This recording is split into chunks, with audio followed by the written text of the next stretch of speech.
வணக்கங்க. இன்னைக்கு ராகி களி பண்ணுறது பார்க்கலாங்க. அதுக்கு வந்து ஃபஸ்ட்டு வந்து 1 கப்பு மாவு எடுத்துக்கோங்க. அதுக்கு வந்து 4 கப்பு தண்ணி எடுத்துக்கோங்க. அதே கப்பில் அதில் வந்து 2 கப்பு தண்ணி ஊற்றி இப்படி நல்லா வந்து கொதிக்க விட்டுட்டு சிம்மில் வச்சுடுங்க.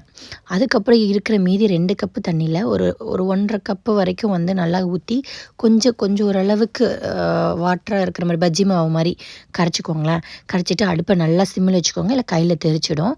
அதுக்கப்புறம் அந்த மாவை மெதுவாக ஆட் பண்ணுங்கள். கொதிக்கிற தண்ணி, ஸோ அதனால் கொஞ்சம் ரொம்ப பார்த்து கவனமாக ஆட் பண்ணுங்கள். அதை வந்து சேர்த்திட்டு மாவை நல்லா சேர்த்திடணும்.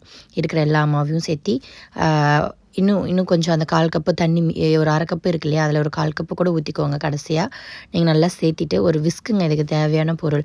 நான் வந்து தண்ணியில் ஒரு கொஞ்சமாக உப்பு போட்டிருக்கேன். அது உங்கள் இஷ்டம் தான். உப்பு இல்லாமையும் சூப்பராக இருக்கும், பட் எனக்கு கொஞ்சம் உப்பு போட்டிருக்கேன்.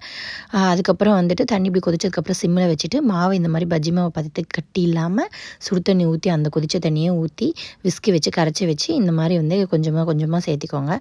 சேர்த்திட்டு கைவிடாமல் ஓரளவுக்கு மீடியம் ஃப்ளேமில் வச்சுட்டு ஒரு 2லேருந்து ஒரு 4 நிமிஷம் வரைக்கும் நல்லா வந்துட்டு ரொட்டேட் பண்ணி நல்லா கலந்து விடுங்க.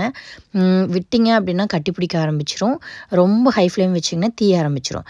பட் இல்லைன்னா நீங்கள் மீடியமில் வச்சு கைவிடாமல் ஒரு 2 நிமிஷம் விஸ்கில் நல்லா ஸ்ட்ராங்காக கொடுத்துட்டு கலந்து விடுங்க. உங்களுக்கு தண்ணி அப்படி ரொம்ப ஸ்டிக் ஆகிற மாதிரி மீன்ஸ் கொஞ்சம் ரொம்ப கட்டியாக இருக்க மாதிரி இருந்துச்சுன்னா இன்னொரு 1/4 கப் சேர்த்தி வச்சோம் இல்லையா, அதை வந்துட்டு சேர்த்திக்கோங்க. அந்த தண்ணி சேர்த்தி நீங்கள் மறுபடியும் கலந்துக்கிட்டே இருந்தீங்கன்னா கட்டி இல்லாமல் நல்லா வரும். நீங்கள் வந்து நினச்சிடுங்க ரொம்ப கட்டியாகிடும் ஊற்றின உடனே, மீன்ஸ் அங்கங்கே கட்டியாக பயந்துடாதீங்க. அது ஒன்றும் இல்லை. நீங்கள் கட்டி விஸ்கில் உடச்சி விட்டிங்கன்னா 2லேருந்து ஒரு 4 நிமிஷம் தான், கட்டியெல்லாம் செட்டில் ஆகிடும். செட்டில் ஆனதுக்கப்புறம் அதை மீதி வச்சுருக்க தண்ணி ஊற்றிக்கோங்க. நீங்கள் வேணால் எக்ஸ்ட்ரா 1 கப்புனா சேர்த்தி கூட சுடு தண்ணி வச்சுக்கோங்க, தேவைப்பட்டால் சேர்த்திக்கிறதுக்கு.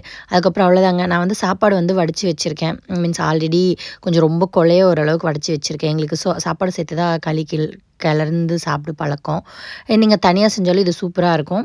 அந்த சாப்பாடு கலறது வந்துட்டு இது ஒரு 1/2 கப்பு ரைஸ்லேருந்து 1 கப்பு ரைஸு எடுத்துக்கோங்க. எடுத்ததை வந்துட்டு அதில் ஆட் பண்ணிவிட்டு அதையும் கலந்துட்டு ஒரு 7 நிமிஷம், கரெக்டாக 5லேருந்து 7 நிமிஷம் மூடியை போட்டு மீடியம் ஃப்ளேமில் விட்டு நல்லா கொதிக்க விடணும். அந்த ராகியோட ஸ்மெல்லு, அந்த பச்சை ஸ்மெல் எல்லாம் போயிடும் ராகி மாவு.